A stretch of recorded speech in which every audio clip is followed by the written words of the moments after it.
We're starting a new video now about drawing simple geometry in AutoCAD, and we're going to have a look at polylines, polygons, and splines. So we have a new drawing for you. It's called polylines.dwg. It's a blank drawing, and it's got all the appropriate layers set up in it for you, and you can download it from the library to follow along with the video.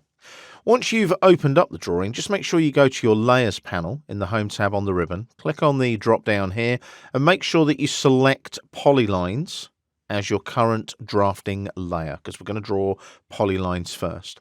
Now, just before we start drawing anything, down to the status bar, make sure that your polar tracking is on. Make sure that your object snap tracking is on. Make sure that your object snaps are on as well. Now, we're going to have a look at creating a polyline. Now, these are remarkably similar to your regular lines, but they have some functionality that makes your life a lot easier. And it is more preferable to develop line geometry using polylines than it is the regular line command. So, Draw panel on the Home tab on the ribbon, there's the polyline command. Click on it and come into the drawing area. The dynamic input is asking you for a start point. Type in 300, 300. We'll start at a coordinate and press enter, and it starts us down here bottom left. Using our polar tracking now, we're going to drag upwards like so, and as you come up the polar tracking line, in the input box there type 500 as the distance and press enter. There's the first side of our polyline. We're then going to use the polar tracking again, drag across to the right, keep it on the polar tracking line. You'll see those little green dashes going along. And the distance will be 1200 this time. And press enter again.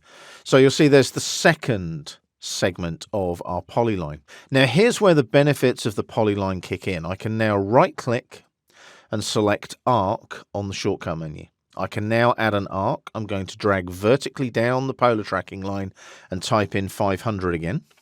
And that'll give me the diameter of that arc. Enter, like so. And then what I'm going to do now is it wants to draw another arc. I right click and on the shortcut menu select line to go back to line segment, as you can see. And I don't even have to snap to the other end of that vertical line. I can just right click now and select close on the shortcut menu, and it closes my polyline. Now, the benefit I have is this isn't just 3 line segments and an arc. If I hover over it, you'll see it's actually a polyline on the polylines layer. So that's why polylines are useful. They are one object, easily manipulated, moved, copied, rotated, etc. Okay, let's jump to the Layers panel again, and we're going to click on the down arrow here and select polygons, like so. Now we're going to draw a polygon in the drawing this time, so just make sure you're on the polygon layer. And we're going to go up to the Draw panel and click on this little flyout here, like so. And you can see that you've got the rectangle command, but you've also got the polygon command. I'm going to select polygon. Now, the default number of sides for a polygon is 4. You can go, obviously, from 3 all the way up to 1024 sides with a polygon in AutoCAD. Not that you'd ever need it, and I don't know what one's called. A 12-sided polygon is a dodecahedron, if that helps. We're going to go for 6 sides, the hexagon, and enter. Now, it's asking us for the center of the polygon. Now, the good thing is we've got our object snaps on. Just come down to object snaps, click on the little arrow there, and just check that your center snap is on, and then click on your little arrow again. And that's one of the benefits of object snaps. You can go in and out of them at any time in the middle of any command. Now, we want the center of the polygon. Now, that's going to be the center of our arc here. Now, if I hover there, I get an end point. If I hover there, I get a midpoint. If I hover there, I get an end point. As I come towards the center, though, there's the center snap right there. So I left click. And I've now got 2 choices. I can have an inscribed polygon or a circumscribed polygon. Inscribed will draw it inside that arc or circle.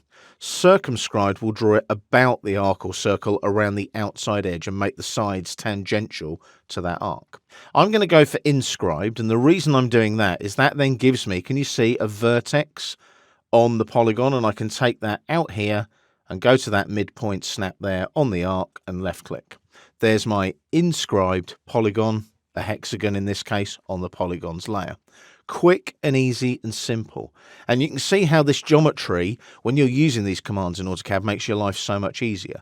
You don't have to think about angles or length of sides. It does all of that for you in the polygon command. Okay, last but not least, we're going to go to the Layers panel again and click on the drop-down and select Splines. Now, splines are basically irregular curves following a group of given points, and they use a thing called NURBS technology, N-U-R-B-S. So whenever you're working with somebody with AutoCAD and they mention NURBS, it's a non-uniform rational B-spline. It's a logarithmic formula that allows the curve to be calculated between the points. I'm not going to explain it mathematically. That would take an entire day. But the whole idea is that the maths behind it allows you to create irregular curves using control points and fit points in your AutoCAD drawing.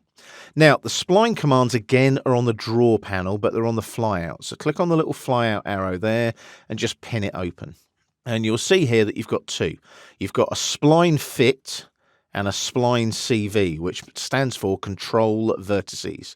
Select spline CV and come into the drawing area. The first point you're going to snap to is the midpoint snap on the side here. Click once and then just go up and down like this, and you'll see the curve create itself along those control vertices that you're placing. So the triangles, each point on the triangle is a control vertex, and the curve is fitting those control vertices. And then when you get to this point here on the hexagon, just left click, press enter to finish, like so, and there's your spline.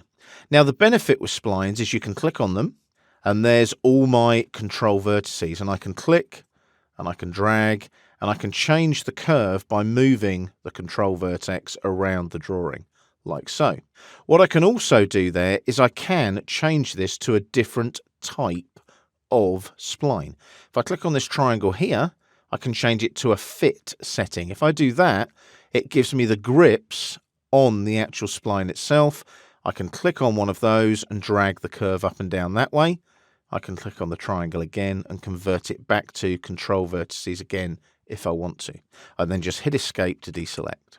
I can unpin the draw panel, and that's basically how you work with your polylines, your polygons, and your splines in AutoCAD.